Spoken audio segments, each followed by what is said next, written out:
My dad is standing in front of a group of people who want to buy the company. He is showing them slides on a big screen and talking proudly. Then he says something that makes my whole body feel cold. He says, "My son built this platform all by himself. Every line of code." When I hear that, I stop moving. I feel frozen in my chair like I cannot breathe. I am not his son. I am his daughter. And I wrote every single line of that code. My name is Soline. I am 29 years old.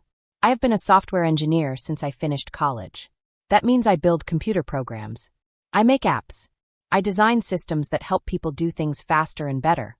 I solve problems that most people do not even know exist. I like figuring things out and fixing things that are broken. I have always been good at that. 5 years ago, my father came to me with an idea. He told me he wanted to start a family business. He said it would be something we could build together. He said he had connections, meaning he knew rich people and investors. He had ideas for money and knew how to talk to important people. I had the skills to actually build the product. I knew how to write the code, design the system, and make everything work. We made a deal. We agreed that the company would be owned equally. Half would be his and half would be mine. 50% each. Equal ownership. Equal credit. Equal respect. I trusted him because he was my father, and I said yes. For the next 5 years, I worked harder than I ever had in my life.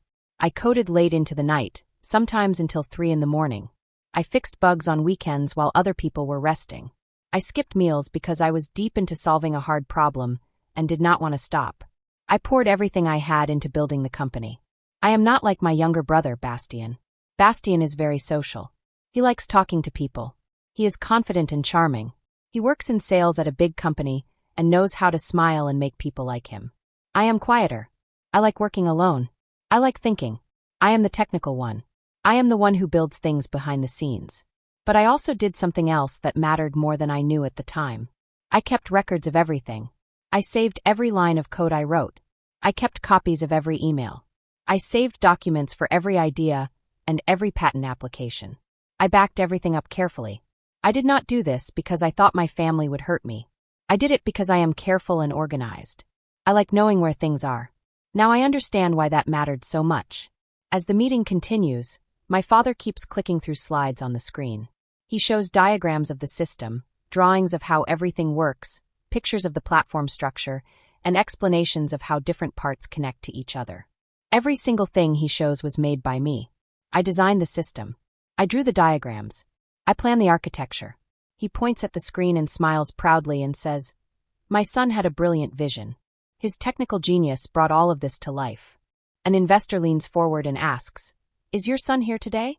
My father waves his hand in a loose way and says, "He is busy handling other parts of the business." At that moment, I realize this is not the first time this has happened. He has been doing this for weeks, maybe months. The meeting ends and everyone shakes hands and leaves. I wait until the room is empty.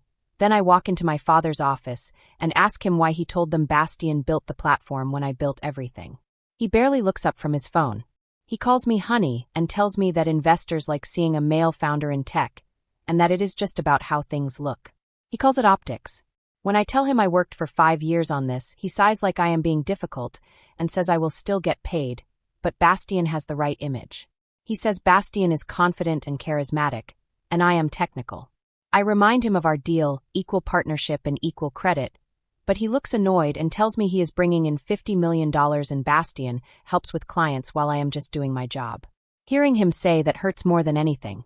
He tells me I am an employee and Bastien is a family legacy, and that Bastien will be the CEO one day. Then Bastien walks into the office, and here's the end of the conversation. I wait for him to stand up for me. I wait for him to say this is wrong. Instead, he shrugs and tells me I always knew this was Dad's company, and that leadership takes different skills than writing code. I look down at the desk and see paperwork spread everywhere. New company documents. A new structure. Bastien's name is listed as co-founder and CTO. My name is listed as senior developer. I am no longer a founder. I am no longer a partner. I am just another worker. They are erasing me from the story of something I built with my own hands. 2 weeks later, I am sitting at my desk when my phone rings. It is a fancy restaurant in town. They asked me to confirm the cancellation of my seat for an investor dinner that night. I tell them I did not cancel anything. They explain that someone from my office called and canceled my seat, but the dinner is still happening for everyone else. I hang up and walk straight to my father's office and ask him why I was not invited. He does not look guilty at all. He tells me it was casual and social and Bastien handled it. Bastien is nearby, typing on his laptop, and he says the investors wanted to meet the founding team and that I would not have enjoyed the small talk anyway. I realize I am being pushed out of my own company. Sunday dinner at my parents' house is even worse. The whole family is there. My uncle asks how the business is going. My father proudly says it is booming. I try to speak, but my father cuts me off and laughs and says I do some coding work while Bastien is the real brain. My aunt smiles brightly at Bastien and tells him how wonderful it is that he is following in his father's footsteps. I try to explain that I designed the platform and built the system, but my mother interrupts me and tells me not to brag because it is not attractive. She says Bastien is just being modest about his achievements. Everyone congratulates Bastien. No one looks at me. I sit there feeling invisible. Bastien does not correct anyone. He just smiles and accepts the praise. Then comes the third betrayal. During a very busy time, my father tells me they need a critical system upgrade fast for a company sale. He says it must be done in 2 weeks and that he knows I can do it. I work 18-hour days. I canceled plans. I barely sleep. I finish the work perfectly and on time. The next morning, the company newsletter goes out, and Bastien is credited as the lead developer. I find him and tell him he did not write a single line of code. He shrugs and says he oversaw it, and that managing is also a job. When I tell him he only checked in once, he tells me maybe if I were better at showing my value, people would see me, and that it is not his fault I am invisible. That night, something changed inside me. I stop hoping things will get better on their own. I start documenting everything in a new way. I back up all the code to my personal drives. I take screenshots of emails, messages, and work logs. I keep records of every contribution. I arrive early, work quietly, and keep everything organized. My family grows bolder and more dismissive because they think I have no power. They think I have no choice. They think I will accept being erased. They are wrong. At night in my apartment, I work on my own plans. I organize my records and prepare carefully. What they do not know is that I have proof of everything from the very beginning.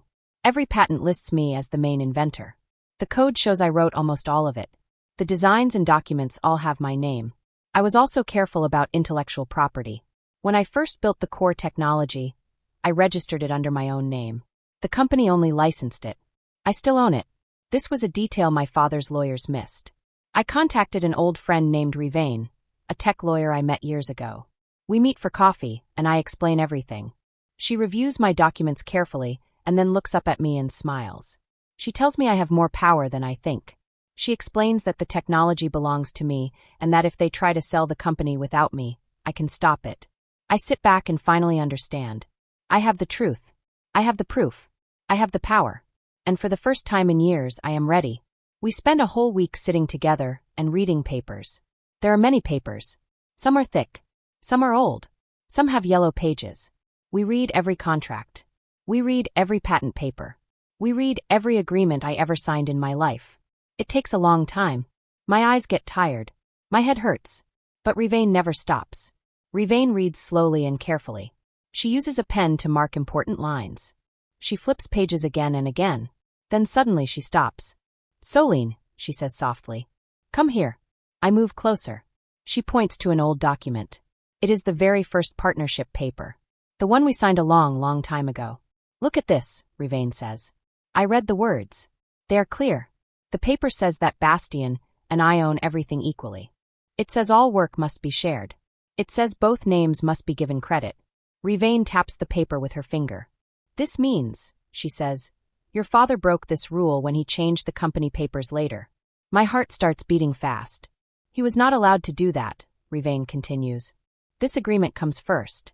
It is the rule." At the same time, things at home feel worse. My family is acting very proud. Too proud. On Sunday night, we all sit at the dinner table. The food smells good, but I am not hungry. My father suddenly stands up.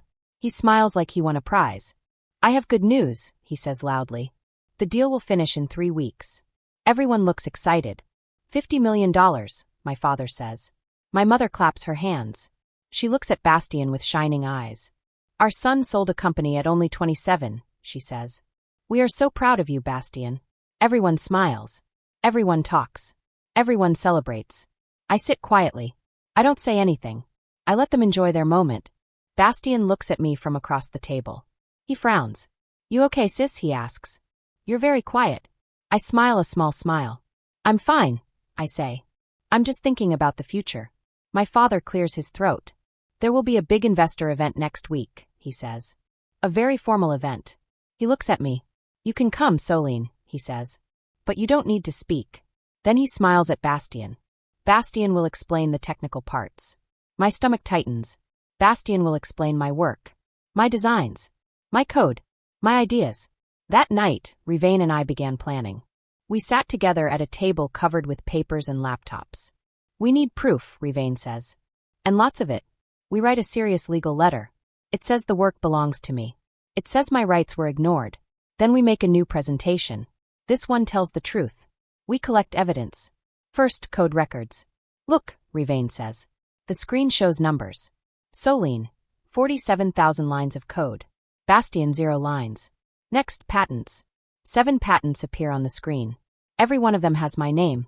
Soline, inventor. Bastien's name is not there. Then emails. Hundreds and hundreds of emails. Emails where problems happened. Emails where I fixed them. My name appears again and again. Bastien's name appears only a few times. We organize everything neatly. The night before the event, I stayed late at the office. The building is quiet. The lights are dim.